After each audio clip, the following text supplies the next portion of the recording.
Assalamualaikum warahmatullahi wabarakatuh. Alhamdulillah ketemu lagi dengan saya Ahmad Ifam Solihin, masih menjawab pertanyaan. Mohon izin bertanya, apakah konsep maslahah, keadilan distribusi pendapatan, perilaku masyarakat dalam produksi dan konsumsi, dan keseimbangan antara sektor keuangan dan sektor real sudah include dalam literasi keuangan syariah yang diupayakan oleh OJK? Terima kasih. Oke, maslahah. Saya bahas maslahah dulu ya. Maslahah, jadi syariat Islam itu ada, itu kan dalam rangka jalbil masalih, menghadirkan maslahat. Dan kalau kita ngomong maslahat, pasti ada lawannya, namanya mafsadat atau madharat, kerusakan. Maslahat itu ya kemanfaatan, kebaikan, kan begitu. Nah, kalau di usul fikih nanti ada maslahah mursalah, ada maslahat mursalah. Indikatornya apa yang tidak maslahah? Ya ketika tidak sesuai dengan syariat Islam, begitu aja sebenarnya indikatornya. Nah, terkait dengan konsep maslahah, keadilan distribusi pendapatan, perilaku masyarakat, produksi ekonomi, keseimbangan antara sektor keuangan dan real, ini sebenarnya aspek-aspek di luar urusannya fikih, di luar urusan fikih. Kalau ilmu saya nggak nyampe ke situ dulu, ya, ini urusan ihsan. Ada sih sebenarnya kaitannya antara maslahat, keadilan dengan syariat. Tapi begini, definisi adil dalam syariat Islam adalah ketika tidak nabrak larangan. Selesai. Nggak perlu indikator yang melangit. Itu aja dulu. Itu selesaikan dulu, baru naik ke yang lain. Nggak bisa dibalik. Nggak bisa adil dulu, maslahat dulu, distribusi pendapatan dapat dulu, baru urusan fikih. Itu kalau menurut saya, ya, karena guru sufi bilang, ya kalau boleh saya sebut, Habib Lutfi bilang, kalau mau mencapai hakikat atau makrifat, caranya gampang. Lakukan dulu syariat-syariat. Ya, kalau Gus Bahak bilang, fikih beres dulu, baru urusannya dengan ihsan, baru urusannya dengan kebaik hatian, yang nilai-nilai itu tadi. Fikihnya beresin dulu. Kalau enggak, useless sebenarnya, gitu ya. Nah, itu juga pemikiran saya seperti itu. Makanya saya dari 2003 sampai hari ini 17 tahun ya. 17 tahun sampai hari ini fokus saya itu kepada fikih dulu, beres dulu. Fikihnya beres dulu. Nanti hakikatnya ngikut dia. Fikihnya beres dulu. Urusan maslahat, keadilan distribusi ini bukan fikih. Nggak ada larangannya mengenai distribusi pendapatan itu harusnya gimana atau nggak boleh gimana, itu nggak ada. Kita kalau ngelihat nas Al-Quran, ayul kasbi atiyab, hadis nih, hadis. Kalau Al-Quran kan bilangnya, a'udzubillahi minasyaitonir rajim, ya ayyuhalladzina amanu la ta'kulu amwalakum bainakum bil batili illa an takuna tijaratan an taradin minkum. Itu ayat Al-Quran terkait dengan urusan nafkah, urusan ekonomi. Orang-orang yang punya iman, la ta'kulu amwalakum, jangan makan harta di antara kalian bil batil, dengan cara batil. Batil. Nah, ini bukan masalah distribusi pendapatan, kemaslahatan yang dalam arti, ya maslahat itu apa sih? Nanti kita coba, nanti saya bahas dikit ya, maslahat dalam maqasid syariah. Fokusnya ayat itu adalah jangan batil. Udah, kalau nggak batil itu berarti yang nggak nabrak larangan.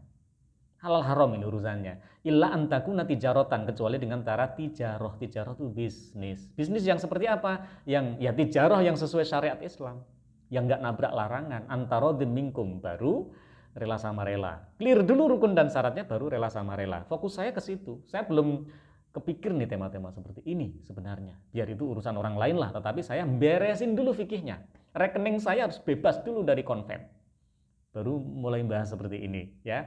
Nah, tapi kalau boleh saya bilang bahwa mau seimbang antara sektor keuangan dan sektor real, ini nggak tahu teori siapa. Di Al-Quran nggak ada begitu. Kalau mengenai distribusi pendapatan, ya saya belum nemu aja di Al-Quran seperti itu. Oh ya, tadi saya mau ngomong, ayul kasbi atiyab, Rasulullah ditanya, wahai Rasulullah sallallahu alaihi wasallam, al-kasbi, ayul kasbi, sumber nafkah yang seperti apa? Atuyab, yang paling thayyib. Rasulullah jawab, amalur rajul biyadih, perbuatan laki-laki dengan tangannya sendiri, wa bai' mabrur, dan jual beli yang mabrur. Udah, arahnya seperti itu, untuk mendapatkan nafkah untuk hidup di dunia dan di akhirat kelak. Jadi nggak ada urusannya dengan mau distribusi pendapatannya seperti apa, keadilan. Keadilan ini kalau definisi di buku-buku sebenarnya yang penting tidak nabrak larangan. Udah seperti itu aja sebenarnya keadilan.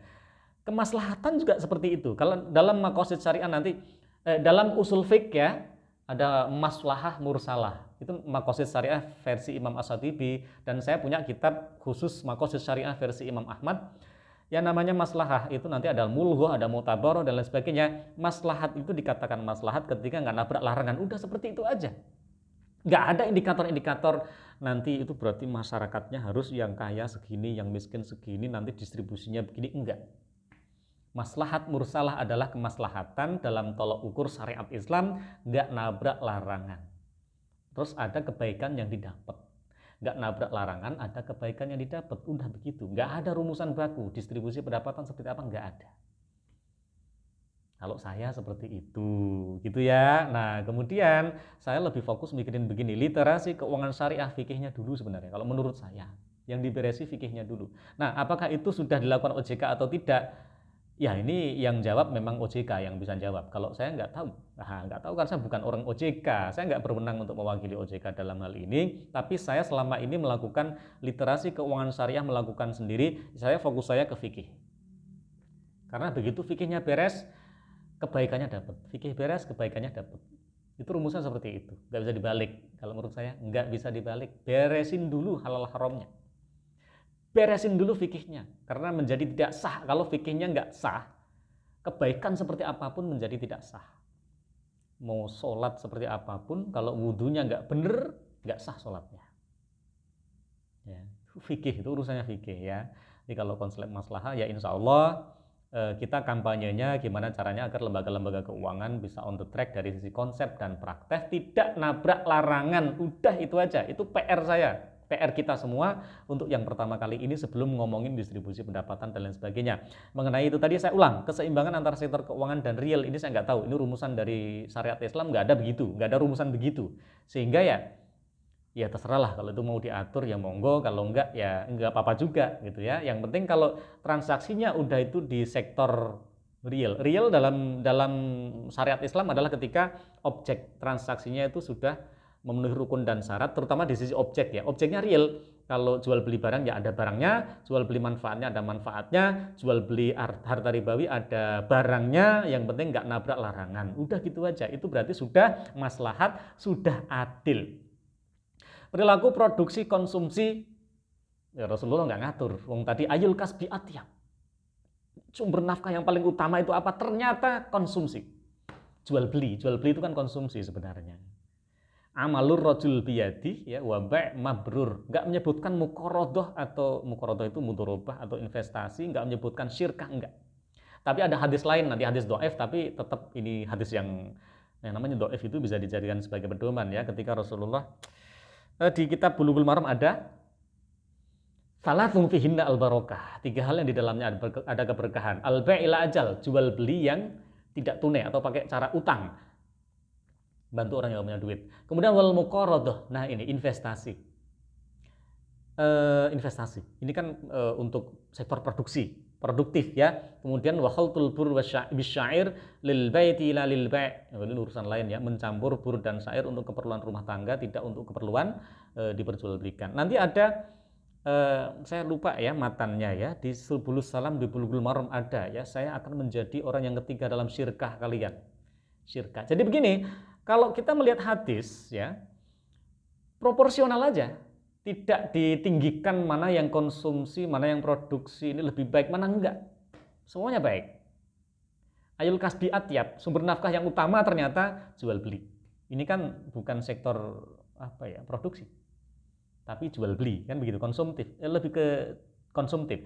Ada ayat-ayat syirkah, ada hadis tentang syirkah. Ini produksi. Jadi mau yang mana yang diperhatikan atau yang dilakukan, atur aja sesuai kondisi aja.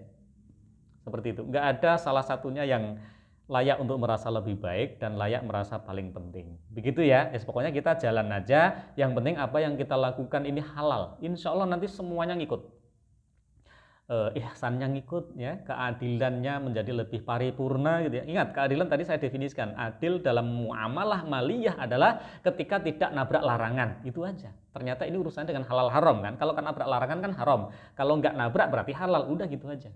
Kalau dalam kondisi famanid turra ghairu baghin wala 'adin fala itsma alaih, kalau terpaksa darurat, hajat yang menempati darurat, maka nggak apa-apa melakukan hal terlarang. Ya, Al-Qur'an kan begitu. Udkhulu fis-silmi kafah. Masuk Islam secara kafah, artinya semua ayat itu pakai. Jangan petil-petil, jangan cuma dicomot satu ayat terus dimaknai, ayat lain seakan-akan nggak ada. Jadi kombinasikan aja semua ayat. Gampang kok, ulama dahulu sudah ngasih rumusannya, tinggal kita ngaji usul fikih, qawaid fikih dan lain-lain. Oke, kembali lagi ke pertanyaan ya, maslahah, adil, distribusi pendapatan dan lain-lain itu bukan konsep yang harus dilakukan dalam syariat Islam. Yang penting yang halal dulu, insya Allah nanti kebaikan-kebaikan nambah. Insya Allah barokah, ziyadatul khair. Al-Quran isinya urusan fikih halal haram. Ya, ayatnya tadi sudah saya sampaikan.